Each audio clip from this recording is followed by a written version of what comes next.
Pasteur Tian, vous devriez lire les paroles de Dieu Tout-Puissant et enquêter aussi. S'il est réellement le Seigneur revenu, alors n'allons-nous pas accueillir le Seigneur? Aurais-tu oublié ce qui est dit dans la Bible? Il y est écrit, si quelqu'un vous dit alors, vois, Christ est ici, ou Christ est là, ne le croyez pas. Car il s'élèvera de faux Christ et de faux prophètes. Ils feront de grands prodiges et des miracles, au point de fourvoyer, s'il était possible, même les élus. Amen. Souviens-toi, ceux qui proclament être le Seigneur revenu sont de faux Christ, qui veulent fourvoyer les gens.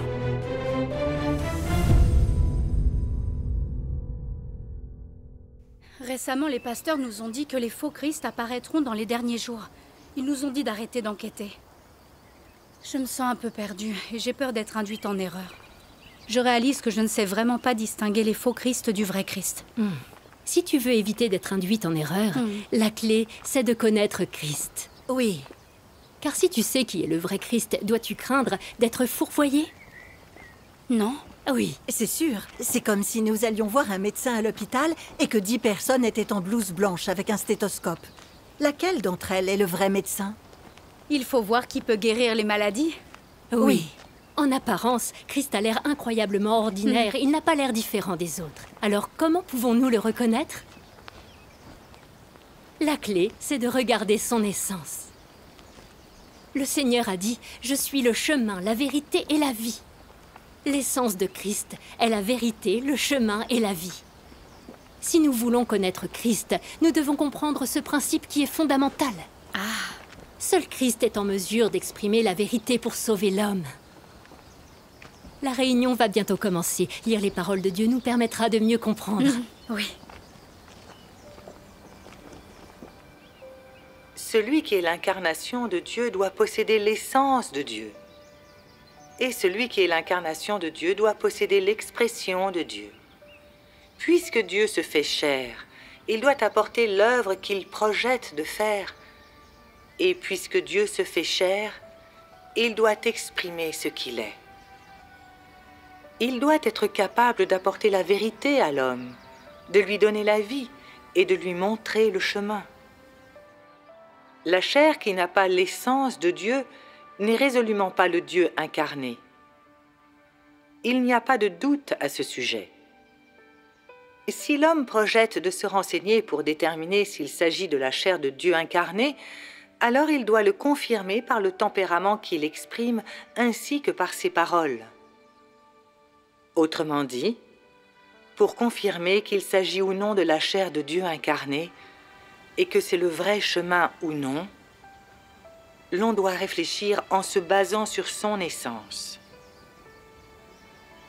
Et ainsi, pour déterminer s'il s'agit ou non de la chair de Dieu incarné, le point essentiel est son essence, son œuvre, ses paroles, son tempérament et bien d'autres aspects, plutôt que son apparence. Si l'on ne scrute que son apparence et qu'en conséquence on néglige son essence, alors cela montre que l'on est aveugle et ignorant. Amen. Amen. Après avoir écouté ces paroles, vous comprenez mieux? En fait, ce n'est pas difficile de distinguer les faux Christ du vrai Christ. En effet. La clé, c'est de voir s'ils peuvent exprimer la vérité et faire l'œuvre de Dieu du salut de l'homme. Le Seigneur Jésus a indiqué le chemin pour cela il y a longtemps. Parlez-nous-en. Quel chemin?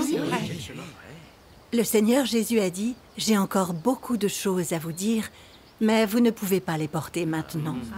Quand l'Esprit de vérité sera venu, il vous conduira dans toute la vérité. » Amen. Amen. Amen.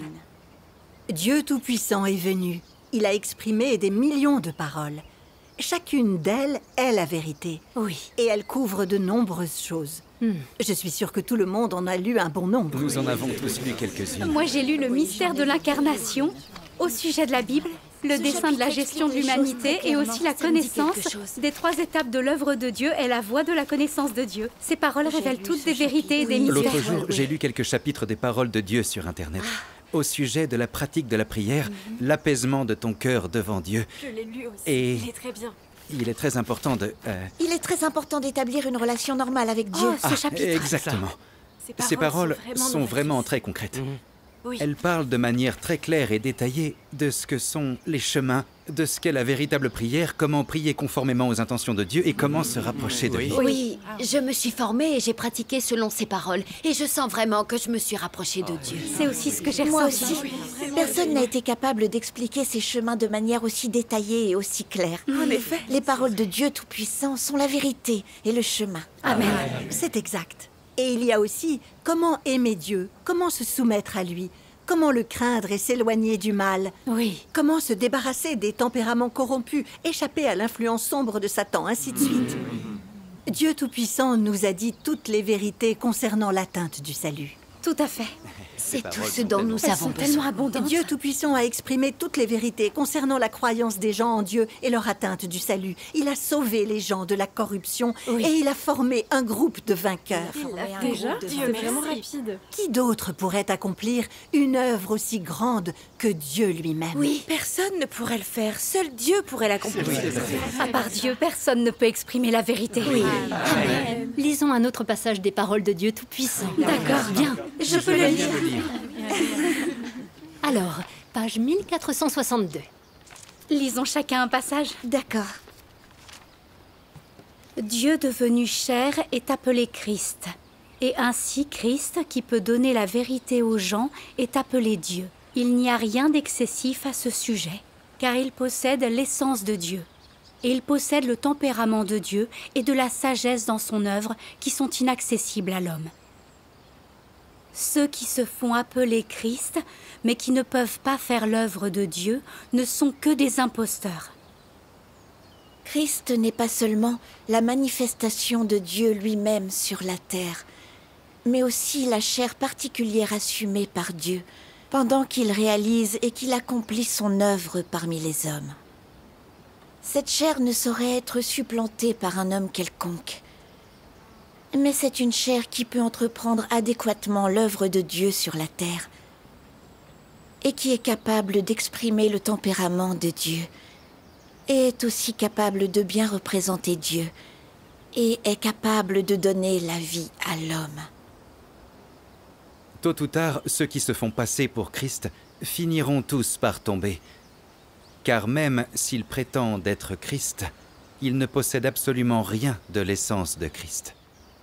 Et donc, je dis que l'authenticité de Christ ne peut pas être définie par l'homme, mais elle est traitée et décidée par Dieu lui-même. Amen. Ces paroles sont Est-ce merveilleuses. plus clair pour tout le monde après avoir lu les paroles de Dieu? Oui, c'est très clair. Christ doit être capable d'exprimer la vérité et de faire l'œuvre du salut de l'homme. Et pourquoi les faux Christ ne peuvent-ils pas exprimer la vérité? Parce qu'ils ne sont pas Dieu. Puisque leur essence est celle des démons et des satans, ils ne peuvent pas du tout exprimer la vérité, Oui. ni sauver l'homme de la corruption. Ça, c'est une certitude. Oui, c'est vrai, oui. Aujourd'hui, de faux Christ sont apparus dans certains pays. Ils ont juste montré des miracles et eu des manifestations du travail des esprits malfaisants, et certains les ont crus. Ils ont simplement été induits en erreur. En réalité, le Seigneur Jésus l'a dit très clairement. Les faux Christ comptent principalement sur le fait de montrer signes et miracles pour induire les gens en erreur. Oui. C'est la caractéristique la plus évidente des faux Christ.